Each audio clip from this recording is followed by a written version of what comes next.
After spending over 70 hours on Remnant 2, I've completed 100% of the game, fought all the bosses, collected all the weapons, got everything, and now let's see if it's worth it. For note, 3 achievements on the Xbox version of the game are currently glitched due to a bug. This includes getting all the traits and crafting 15 weapon mods. As you can see, I've done both. All of them stopped tracking, and despite me creating an entirely new character and playing through the game offline, since co-op was largely to blame for the issue, it still was not unlocking. And I'm not alone, as players on Steam have also posted about this glitch. I was hoping that the developers would have fixed it by now, but there's no word on a solution. I want to address this before starting the review, since despite not having them unlock, I did meet the requirements, and this is simply a glitch because the game will not give it to me. Anyway, on to the review. Remnant 2 takes place after the events of the first game, with the root apocalypse mostly at an end and the people of Earth attempting to recover. Lingering remnants of the root still exist, but people are looking to rebuild. You take control of a brand new survivor who wanders into Ward 13 looking for a haven. While looking, you and your partner are attacked, she's infected by the root, and those within the settlement help save her. Inside, you find that despite being a stable settlement, things are brewing into chaos due to infighting. Eventually, the red crystal is reactivated, your savior is absorbed inside, you head inside to save your rescuer, and now you find that there's a way to end the root permanently, and you decide to join into the plan. The narrative is mostly basic, with much of the game's story coming from the worlds you visit. Each one has distinct elements featuring usually an internal crisis. Not all are suffering from the root, but sometimes they have their own problems that are causing calamity within their own realm. What makes Remnant 2 amazing is that you'll never see the entire story from one playthrough. The narrative is told through multiple perspectives that you'll have to replay to find out. The great thing about this is that you'll learn about the story from each perspective. The issue being that if you're someone who just plays the game once, you'll end up missing out on a lot of information. It's clear the developers took inspiration from Software in terms of game development. The idea of discovering for both the story and gameplay is a paramount feature here. The developers make it clear through this design that it's up to the player to find out what's out there, despite working on hard things the player will never likely see. This style of storytelling does have its problems. The main narrative takes a huge backseat until the next narrative junction. You'll dive into a world and immediately what's happening in this world because that's your focus. Since each world is separated into isolated areas, the game has to dump information a lot onto the player during certain moments, with some conversations going for about 30 minutes. Granted, these are all optional, but still, it's the worst way to convey a narrative where the player has to sit there and just listen to a lot of information. This way prevents the player from building a sense of camaraderie as well. By the end, I didn't really care about anyone in Ward 13 or the main cast or anyone in these worlds. Even the partner I started with on this adventure ended up being a glorified vendor that I would only speak to when looking out for unique items to 100% the game. Most of these people ended up being merchants in my eyes since they never actively took part in my adventures. I had more of a connection with the random people I was playing online with. It doesn't help that the story ends with a whimper. I won't go into detail, but prepare for a Halo 2 level of cliffhanger. Most of us won't end up caring about the narrative since the main focus is the gameplay, but man, is the story in this game flimsy, and it really takes a lot of dedication for you to engross yourself in these various worlds and the overall narrative.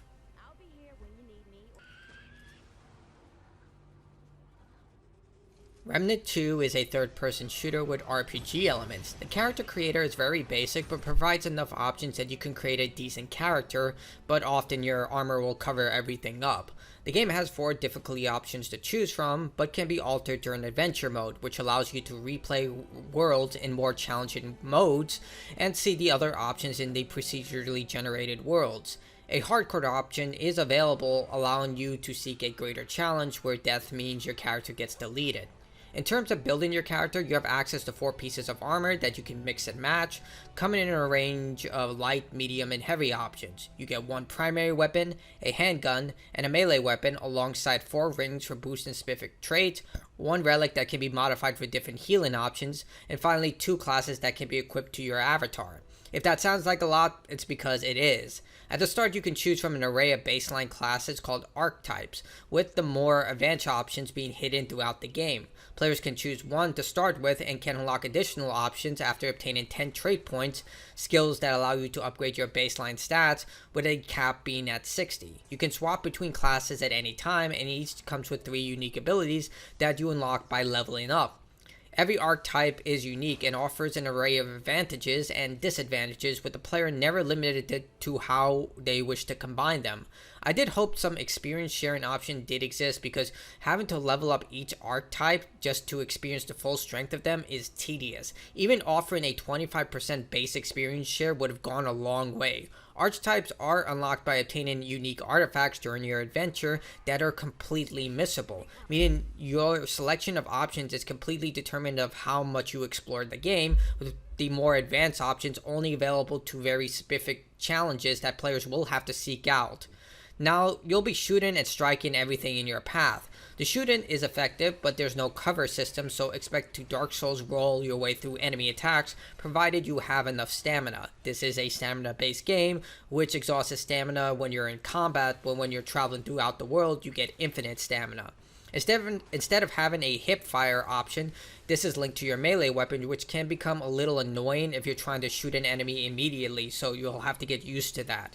Remnant 2 has a decent selection of weapons, and you'll find something for you very easily, with weapons from the worlds having distinct themes linked to that world. You can then further upgrade these weapons with traditional crafting systems or through modern unique firing options. And like From Software, every weapon's a viable option for the player. It doesn't matter what you choose as long as you are comfortable with them. More exotic weapons will require unique crafting materials obtained from various bosses in Remnant 2. These have built-in secondary options as opposed to the baseline weapons, but Remnant 2 makes it clear that every weapon is a viable option, as I stated. Just because you get a more powerful boss weapon doesn't mean that the baseline weapons can't be formidable as well. This can be a problem since defeating the same boss grants you nothing other than the optional chest at the end of the fight, which includes baseline items, experience, and money, which is called scrap in this world. The sheer number of customization and modern options can be overwhelming, but the game does its best to streamline the process with easy-to-follow instructions, but ultimately, if you just tinker with the interface, you'll be able to find everything you need. The game highlights all the options that are available, and it's more or less easy to find, with the game's introduction also providing extensive details about everything. You can only equip one mod per weapon, so if you do want to swap items constantly, be prepared to change and swap a lot of things constantly. The other big choices you'll have to make about your build is the rings you'll use. Remnant 2 has a ton of rings that all have different benefits. You can equip 4 alongside with an amulet, but the sheer options can be overwhelming. Even after my first playthrough, I had so many that I just stuck to whatever worked and rarely swapped them out. If you collect the same ring, the game rewards you with a large amount of scrap, making more enticing than defeating bosses when you reroll worlds to just look for the same rings over and over. With all these weapons and armors to choose from, what exactly will you be fighting? Each world has a distinct selection of enemies, but since the worlds are so different from one another, Remnant 2 decides to hurl a lot of them at you to overshadow the lack of variety. This can be frustrating as the game's difficulty is usually due to the large selection of enemies that are just thrown at you. Fortunately, the boss fights attempt to curb this issue. With the exception of the final boss and a handful of encounters, almost all the boss fights are randomized. They're set based on certain world layouts and dungeons you venture into. Playing the game on harder difficulty means little other than bragging rights, since everything is rewarded in the exact manner, meaning you'll always get the same reward, and because of that, there is really no reason to play these fights on harder difficulties. Not all the boss fights are amazing cinematic affairs, which is expected since there are over 40 of them, but most are decently challenging. You'll have the occasional harder form of a baseline enemy, or bosses with infinitely spawning ads, something that players complained about in the first game, but at least there are fewer of them this time around. I hope with the next game they reduce this to 0, but there are a lot less of these in this game. Remnant 2 strongly encourages you to replay the adventure to fight these bosses and see everything the world has to offer. Once you complete the campaign, you can re-roll one world at a time, allowing you to experience the adventure from a different layout. Unfortunately, you can only re-roll one world at a time, and re-rolling means the old roll is erased, which the final area is the only area you can't reroll, so whatever bosses you fight there are dead permanently. I did wish you had an option to reroll multiple levels at the same time, but unfortunately that may be a future edition or probably be too impossible considering all the variations that are available. I won't show the final area, but it's a disappointment with very tawdry endgame boss fights when compared to the rest of the game, especially the final boss, who's largely just a massive sensory overload AoE attacks, and it's nothing really special about it. It's a very generic boss fight that I felt was very underwhelming in comparison to the rest of the game. Even after completing the game, the draw of Remnant 2 is replaying and discovery. It's clear the developers took a lot of effort from Software. So many of the more exotic encounters and items are hidden or require massive guides to discover. Even after I thought I discovered everything, I continued to find minor things that continued to shock me. For example, you can discover a melee weapon called the Dreamcatcher after an extensive side mission and use that item to steal the dreams of the Blue Goddess to get an even more powerful bow. This level of development highlights a high degree of passion. Yes, the internet exists, but it shows the developers made all of this without any intent that the player will ever find it, just for the sake that it's there for people who are willing to look for them. Puzzles have been expanded on in Remnant 2. There are still rare encounters, but often offer diverse changes to the gameplay. Some solutions are randomized, whereas some remain the same, but none of them are truly difficult, with the answer usually provided in the same area. If you need to locate a specific NPC or item, the game marks it on the map along with treasure chests, which is a great quality of life feature, so if you venture throughout the map and you think you missed something, it'll be highlighted on the map, which I think is great. Unfortunately, enemies do not appear on the map, which I think is a little crazy, but that's for the game designers to decide. I think that this was a huge flaw because it just increases the difficulty for no reason, seeing that enemies can flank you at any time. For the most part, all of these are optional and only a handful of mainline quests require you to solve puzzles, but the solutions for those are exact. Now let's talk about the worlds. Remnant 2 has 5 worlds and World 13, with the second and final world being exact layouts no matter what and cannot be re-rolled. Each of the main 3 worlds can be re-rolled and each has a unique visual design, boss fights, and overall presentation. Each world has a selection of main and optional dungeons marked by doorways, rectangles being mainline paths and curves being optional. You will have to discover these by exploring the open areas, which there are usually 2 of in each world.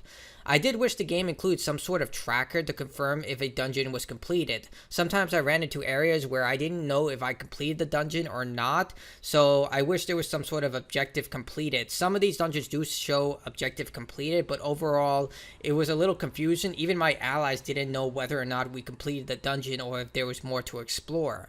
Narud is a giant desert-like planet that takes inspiration from the Alien franchise. Yashid is a fantasy world from the original game that you visited, and now you get to see the aftershocks of your actions. And Lonesome is basically London. I mean, it takes heavy references from Bloodborne, but I think this is London. Each world is incredibly designed with distinct lore and issues slowly destroying their world, either through civil conflict, the root, or time. You do play an active part in shaping the conflict, and in one instance can cause the complete destruction of the realm. I just wish that the final level had the same flair as the other worlds you visited. The biggest addition to exploration is the platforming elements such as vaulting and jumping off ledges. You don't have a dedicated jump button, but this opens up more exploring elements, and vaulting over a wall to get to the section below is a huge time saver. This isn't perfect as the game cuts off this ability when it's convenient to the player, only using it for exact areas. The game strongly encourages exploration by hiding items in secret areas. Some are shown to entice players, whereas others are hidden in very strange From Software ways. After playing this game extensively, I found myself thinking in the same way when I played Dark Souls or Elden Ring, often finding hidden walls or solutions to puzzles in strange ways. What I did find incredibly strange is that the reward for completing the game on apocalyptic difficulty, the hardest option, is just new weapons. Which is strange. Why not include these weapons as gradual rewards for completing each world on this setting, instead of just granting access at the very end? In addition, these could have served as enticing random rewards for those who continued playing. The only other incentive to keep gathering scrap for weapon upgrades, since upgrading your weapons require thousands of scraps, so this just seems like a huge missed opportunity. Remnant 2 can feel overwhelming at times as you explore the world and try to complete the game solo, so it's strongly encouraged that you take on the adventure with two partners, especially in the open world where there are a lot of random objects that you can miss out on. The game balances itself based on how many allies you have alongside, along with their gear. Playing with a private party is excellent, but public matchmaking is terrible. You can choose the difficulty or whether you want to play as part of the campaign or re-rolling in a world with adventure mode turned on. The interface is very basic, with no search option for the exact dungeon, and is prone to disconnection. If you're an achievement or trophy hunter, engaging in this co-op leads to achievements being glitched or unattainable, as I stated earlier in this review, especially the ones that require hours of grinding. Another issue that I personally have with the game is the fact that the game levels up with you based on your own power level. Think Final Fantasy VIII levels. So if you're ranked 20 on your power level, everything will be ranked 20 as well. So it kind of defeats the purpose of leveling your character up and getting all these incredibly powerful items. I always thought that the difficulty options should determine whether the challenge is increased, not everything expanding based on your own power level. I would have loved to have a power fantasy where I played the default difficulty and just run amok with these powerful items, killing in one shot and stuff, especially when I'm grinding for scrap or specific items. But the game just decides to match my level with everything else. Why even choose the harder difficulties if the baseline difficulty is just going to level everything to my level? So it kind of defeats the purpose of the difficulty options, where the difficulty options more in line with how your build is designed, and even then you have to pick a very specific build. You can't really customize it because you have to choose certain builds in order to defeat the high yield enemies that deal absurd amounts of damage. So essentially they're making it that if you play on the baseline difficulty, you can be more customizable, but everything is the same level as you. But if you play in the hardest difficulty, you have to choose these specific builds, or you're never going to make it past the regular cannon fodder enemies. So not really sure what they were thinking here, but regardless, I found it a little obtuse of why you include difficulty options while at the same time leveling everything up to your own base level power just to add that challenge. Shockingly, the musical score and sound design for Remnant 2 is exceptional. I was expecting something of a basic soundtrack that got your blood pumping and was decent enough, but they really put a lot of effort into the sound design of this game. Every weapon pops, every melee strike feels nice and impactful. Overall, it's an incredibly sounding game, especially when you get into the worlds that each have this layer of sound that just brings them to life and offers that distinct reality that you are in this new dimension. Even the voice work for the characters is exceptionally done with great levels of quality. I imagine that a lot of players who just play this for gameplay will just skip past it, but it's pretty amazing. Even the main character sounds exceptionally well. I never heard a custom character sound this well since Black Ops 3 or Dragon Age Origins, so this is really well done. The story may not be engaging, but the voice actors really gave it their all here, and the sound department went above and beyond with the musical scores here. At its core, Remnant 2 is definitely an improvement from the first game, and if you enjoyed From the Ashes, this title gives you more and then some of the previous experience. The improved customization, armor sets, weapons, and areas to explore provide an incredible amount of content to experience. You're constantly given so many cool items, armors, weapons to test out, and everything from the archetypes to the amount of builds that you can create is absolutely insane. The story isn't the best, and it takes a huge backseat until it's necessary, but the gameplay offers enough variety and shocking moments of discovery that you'll honestly want to re-experience this adventure over and over again until you see everything, and even then you'll probably miss out on some stuff. I do hope that the developers will resolve the achievement and trophy problems. I know that's not a big issue for a large portion of the gaming base where they just decide to play the game, but for a lot of us, especially trophy and achievement hunters, this is something that should not be acceptable.